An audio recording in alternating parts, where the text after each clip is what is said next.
Amnesty International South Africa has condemned the looting and lawlessness seen during the demonstrations in KwaZulu-Natal and Gauteng, initially calling for former President Jacob Zuma's release from prison. The group adds it's concerned by reports that a person has been killed in Gauteng, possibly linked to the demonstrations. We're joined by Amnesty International South Africa's Executive Director, Shenilla Mohamed. Shenilla, as you're watching these scenes from the perspective of Amnesty International, what do you have to say? Evening, Kathy, and evening to your viewers. I mean, the scenes are extremely distressing. You know, while on the one hand, we are very clear about the right, the right that people have to protest, and we, that is in Section 17 in the Bill of Rights of our Constitution. But the protest action has to be peaceful and unarmed, and that is not what we've seen in the last couple of days. And to be honest, we've seen this trend really gaining momentum in South Africa, where protest action really disintegrates into looting, into criminality, into damaging, into attacks on journalists. I mean, the fact that Newzroom Afrika and SABC were attacked is also extremely alarming, because journalists should have the right to do their jobs without fear of being attacked. So it really is quite distressing, and we feel it's really important for those that are being arrested, those that are being held accountable, to see the inside of a courtroom, because often in situations like these, the accountability then dies down, a little while after the protest action. And of course, the message is not sent that criminality will not be tolerated during a protest action. Shenilla, you've highlighted and used the word protest quite a number of times, and what has been interesting coming out of this past weekend is that we haven't necessarily seen groups and groups of people gathered in the streets holding placards and, getting their message across about what it is that they're protesting about. What we have seen, however, is that property has come under threat. There has been looting and criminality. So can we say that these are genuine protests? Well, Kathy, it's difficult to say that, there aren't some people there who are genuinely protesting against the incarceration of President Zuma. And, that is their right. And, the fact that they're in the streets, Kathy, means that, that they are protesting against a certain issue. And in this case, it's the hashtag, Free Jacob Zuma coalition. But I think, the problem we're facing here is that the organizers, in the messages that we've seen going through, social media like wildfire and, on various platforms, have been clear that, this action is really about disruption. This action is about causing chaos.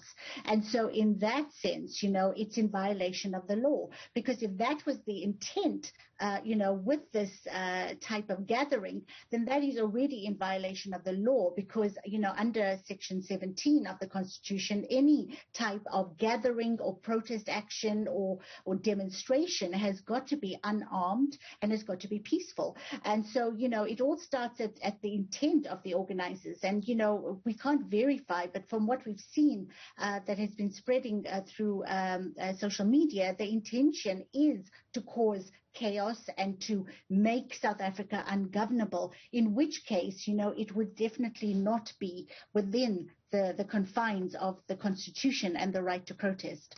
Let's talk about how these protests are being carried out. Again, we've seen the shutting down of streets. They also are picking up as the days go by. So they seem to be gaining momentum and coming up in different parts of the country.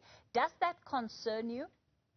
Well, of course, it concerns us, Kathy, immensely, because, what we're seeing is, and, with each sort of gathering, we're seeing shops being looted, we're seeing cars being damaged, we're seeing live ammunition being fired. I mean, we're seeing all of these things, which are really very disturbing, because, they can cause, many deaths. And, to be honest, we have to actually sort of commend the police so far in their handling of it. I mean, public order policing is not easy.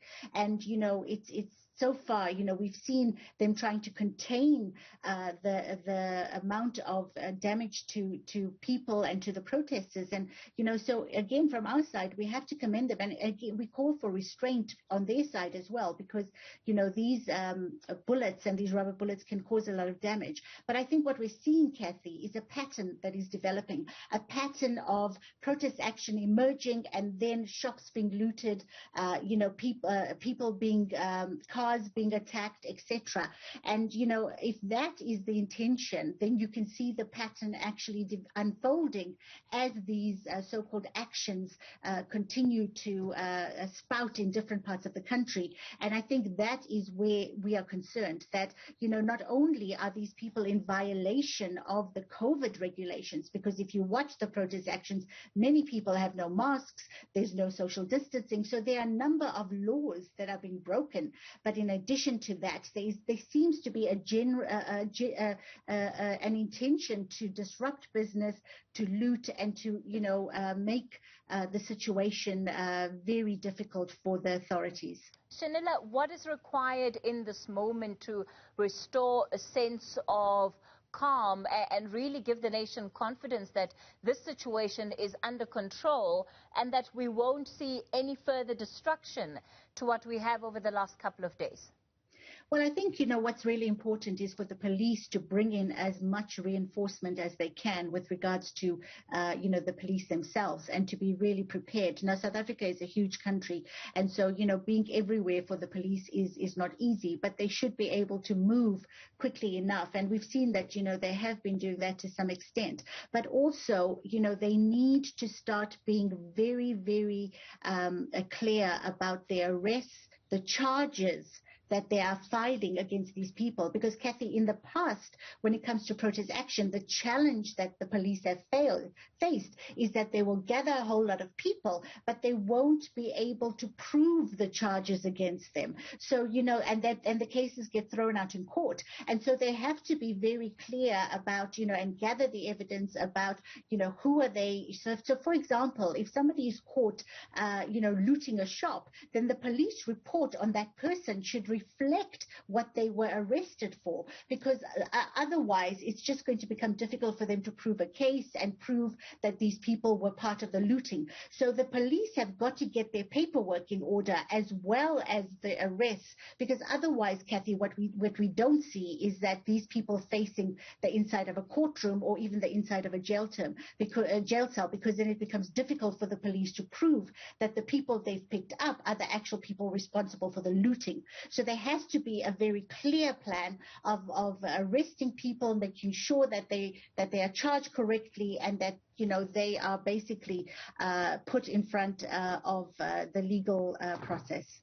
Shenilla Mohamed is within Amnesty International South Africa. Thanks for your time tonight, Shenilla.